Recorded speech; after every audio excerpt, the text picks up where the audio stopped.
PCOS की video तो आपने देखी होगी, लास्ट वीडियो जो मैंने डाली थी अभी अपने चैनल पर। उसमें एक मिस्टेक हो गई थी, मैंने लो कार्ब्स लिख दिया था। लो कार्ब्स नहीं था भाई, लो कैलोरीज। उसी वजह से एक टॉपिक निकल के आ गया और इसके ऊपर इतनी कंफ्यूजन है कि मैंने सोचा कि चलो इसके ऊपर ही डिस्कस कर लेते हैं और प्रॉब्लम आपकी सॉल्व कर देते हैं। चलिए देखिए क्या है वो चीज। वो चीज है एनर्जी बैलेंस। अब बेसिकली होता क्या है, मार्केट में बहुत ज़्यादा गुरुज हैं, कोचेज हैं, वो फिर बताते हैं कि लो कार्ब डाइट खा लो तो फैट लॉस हो जाएगा, या आप डाइटिंग कर लो स्ट्रिक्ट, बहुत ज़्यादा कीटोजेनिक डाइट पे आ जाओ तो फैट लॉस हो जाएगा। लेकिन उससे होता क्या है, आप लास्ट में हाइपरफेजिक हो जाते हैं। हाइपरफेजिक का मतलब है आप डाइटिंग से निकले और आपने ट्रिपल टाइम्स कैलोरीज खा ली और फिर आपका वेट गेन हो गया। तो क्या हुआ, मेन चीज उसमें वेट गेन हुआ क्यों, ये देखिए ना। हुआ इसलिए क्योंकि कैलोरीज इंपॉर्टेंट है। अगर कैलोरीज, लो कैलोरीज अगर आपकी डाइट में है और आपके सोर्सेज अच्छे हैं तो फिर आपका वेट लॉस होगा ही होगा। ये नहीं है कि आपने हाई फैट डाइट खा ली तो भाई ज्यादा आसानी से हो जाएगा, या हाई कार्ब डाइट खाने से या लो कार्ब डाइट खाने से। इसका पंगा जो है आज क्लियर हो जाएगा। मेन चीज है calories, calories in calories out. Simple सी बात है, अगर कैलोरीज जितनी खाई है आपने उससे ज्यादा बर्न कर दी है तो फिर फैट लॉस होगा, वेट लॉस होगा। अगर आपने कैलोरीज खाई है ज्यादा और करी है बर्न कम तो फिर भाई वेट गेन होगा ही होगा, सोर्सेस कुछ भी हो। ये कोई मतलब नहीं है कि आप हाई प्रोटीन डाइट खा रहे हो और कैलोरीज बहुत सरप्लस में ले रहे हो तो जब भी वेट गेन होगा यार। कैलोरीज है, सोर्सेस कोई भी हो, सिंपल सी बात है। तो देख लेते हैं इस चीज को भी, क्लियर कर लेंगे आगे से पूरा ही।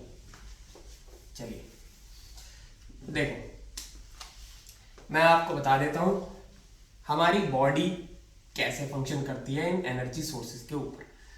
देखिए, अगर आपने लो कार्ब डाइट रखी जो बहुत फेवरेट है कुछ लोगों की, और हाई फैट्स रखे,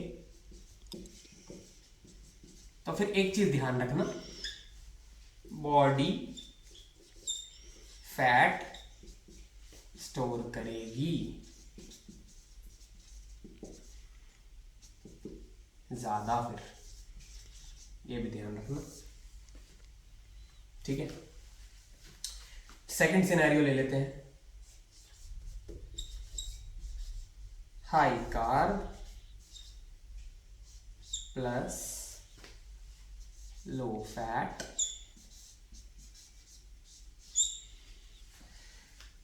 अब क्या होगा, बॉडी फैट स्टोर करेगी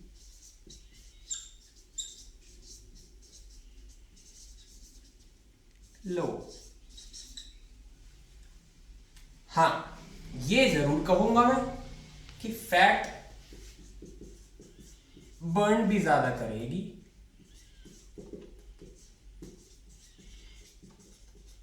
जब आप हाई फैट डाइट पे रहेंगे। लेकिन भाई फिर स्टोर भी तो ज्यादा करेगी ना।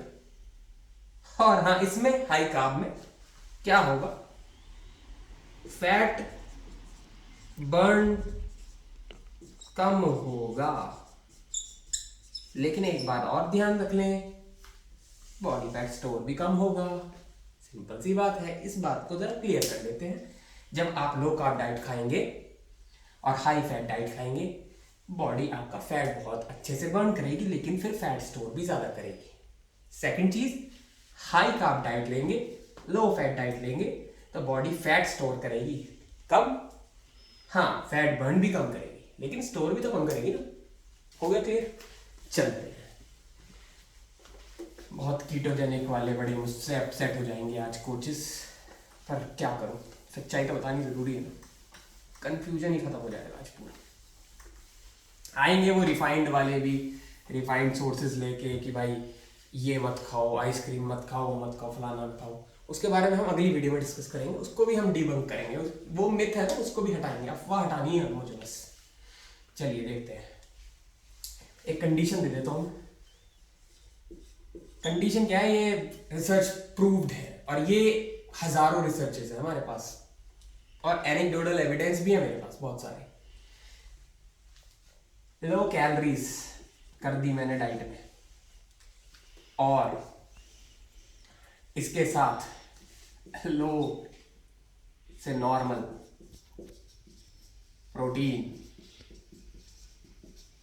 रख दिया तो 60% फैट बर्न होगा अप्रॉक्सीमेटली और 40% लीन टिश्यू बर्न हो जाएगा। चलिए सेकंड, अगर लो कैलोरीज रखी हैं और हाई प्रोटीन रखा है तो भाई 80% फैट बर्न हो जाएगा और आपका 20% लीन टिश्यू बर्न हो जाएगा। ठीक है, बर्न। थर्ड, लो कैलोरीज रखी है, हाई प्रोटीन है और आपके पास आपने की है एक्सरसाइज, तो भाई अब जो होगा ना बर्न वो होगा मोस्टली योर एडिपोस, मतलब फैट। आगे बात समझ, ये खाने वाले फैट की बात नहीं कर रहा हूं, मैं कह रहा हूं जो बॉडी में स्टोर्ड है फैट, एडिपोस टिश्यू। क्लियर कर लो, लो कैलोरीज, लो नॉर्मल प्रोटीन, तो 60% फैट बर्न होगा, 40% लीन टिश्यू बर्न होगा। ये ऐसे ही बिना एक्सरसाइज के लो कैलोरीज करते ही। सेकंड, लो कैलोरीज करोगे, हाई प्रोटीन लोगे, 80% फैट बर्न होगा, 20% lean tissue without exercise. Third, low calories plus high protein और अगर आपने साथ में कर लिया एक्सरसाइज तो मोस्टली फैट बर्न हो जाएगा आपका। तो भाई इसमें गेम था कैलोरीज का, आपने एक चीज कॉमन देखी है ना, क्या हुआ, टेंटन, ये है लो कैलोरीज का गेम। ये किसी फैट का गेम नहीं है, ये किसी कार्बोहाइड्रेट का गेम नहीं है। पहले ही बता दिया मैंने कि अगर कार्बोहाइड्रेट आप ज्यादा लोगे तो आपकी बॉडी फैट कम बर्न करेगी लेकिन फैट कम स्टोर करेगी। अगर आप हाई फैट डाइट लोगे, कीटोजेनिक मास्टर्स, तो फिर आपकी बॉडी फैट बर्न करेगी ज्यादा लेकिन फैट फिर स्टोर भी करेगी ज्यादा, ये आप ध्यान रखना। चलिए आगे देख लेते हैं, बॉडी का मैकेनिज्म भी देख लेते हैं, जरा फ्यूल का यूज करने का तरीका भी देख लेते हैं कि हो क्या रहा है। फ्यूल जो है पंगा सबसे बड़ा, इसी के ऊपर बनती है कंफ्यूजन कि भाई हमारी बॉडी जो है मसल खा जाएगी। अरे भाई देखिए, बॉडी का सबसे इजी, अगर बॉडी में कैलोरीज की कमी आ रही है, डेफिशिएंसी ला रहे हो आप लो कैलोरीज खा के, तो सबसे बढ़िया सोर्स है बॉडी का वो है फैट, क्योंकि वो फैट जो है रिलीज होगा ब्लड स्ट्रीम में और फिर टिश्यूज उठा लेंगे स्पेसिफिक अपने और बीटा ऑक्सीडेशन के साथ इसका स्वाहा हो जाएगा। मैं यहाँ कोई आपको साइंस की क्लास नहीं दे रहा हूँ बट जरूरी है समझाना। बीटा ऑक्सीडेशन के through this fat will go as energy, क्योंकि आपकी बॉडी में जब कैलोरीज की कमी होगी तो आपके जो स्टोर्ड फैट्स हैं, जो सबसे इजी सोर्स है बर्न करने का, सबसे पहले वही बर्न होगा, कभी मसल बर्न नहीं होगी। ये जो सबसे गलत अफवाह है ना, इसको क्लियर कर देते हैं जरा।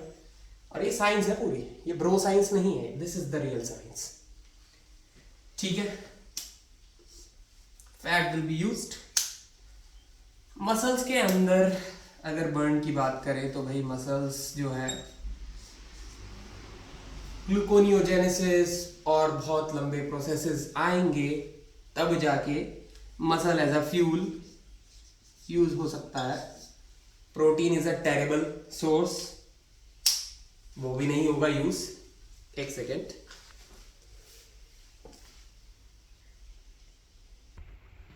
देखिए मसल एज अ फ्यूल की अगर बात करी जाए तो बहुत ही टेरेबल ऑप्शन है बॉडी का muscle as a fuel use करने का। रीजन क्या है? 70% तो है वाटर। और फिर देखो ये लोकोमोशन में यूज होता है। तो आप खुद ही दिमाग लगा लीजिए कि आपकी बॉडी जब फैट स्टोर्स पड़े हो जो कि लोकोमोशन में कोई यूजेज नहीं रखते हैं, नो यूजेज, नो कोई यूजेज नहीं है इसका लोकोमोशन में, मसल्स का है। तो आपकी बॉडी ऑलरेडी इतनी स्मार्ट है कि वो मसल्स को बर्न तो करेगी नहीं पहले, लोकोमोशन में जो काम आ रहे हैं 70% जो वाटर न्यूट्रिएंट स्टोर कर रहे हैं वो करेगी इस फालतू चीज को यूज, जो है एडिपोज टिश्यू, जो कि ऑलरेडी हमारे बॉडी का मैकेनिज्म है कि adipose tissue body fat store होता है एनर्जी जब लो कैलोरीज मिलेंगी तो उसके लिए, उस टाइम के लिए कंपनसेट करने के लिए कैलोरीज को फैट यूज होता है। लोकोमोशन में कोई यूजेज नहीं है। तो सिंपल हो गया, क्लियर कि मसल्स नहीं बल्कि फैट जाएगा और कैलोरीज कम रखना चाहिए। मेन चीज है लो कैलोरीज रखें आप। लो कार्ब हाई फैट आपकी मर्जी है, जो आपको सूटेबल लगे वो लीजिए। हाई फैट लीजिए, लो फैट लीजिए, हाई कार्ब लीजिए, लो कार्ब लीजिए, लेकिन अपनी कैलोरीज को चेक करिए। लो कैलोरीज रहेंगे तभी वेट लॉस होगा, हाई कैलोरीज रहेंगे तो वेट लॉस नहीं होगा। और दूसरी बात ये, लो कैलोरीज के साथ साथ आप इतने पागल मत हो जाइए डाइटिंग में कि इतनी ज्यादा स्ट्रिक्टनेस ले आते हैं कुछ लोग कि भाई पानी पीने लग गए, डाइटिंग ही करने, फास्टिंग करने लग गए 90-90%, और फिर हाइपरफेजिक हो गए उसके बाद कुछ दिन बाद ही कि आपने ट्रिपल टाइम्स ज्यादा, अरे ले रसगुल्ला भी ले और समोसे भी ले, पिज्जा भी ले, सब खा गए और फिर वेट गेन हो गए।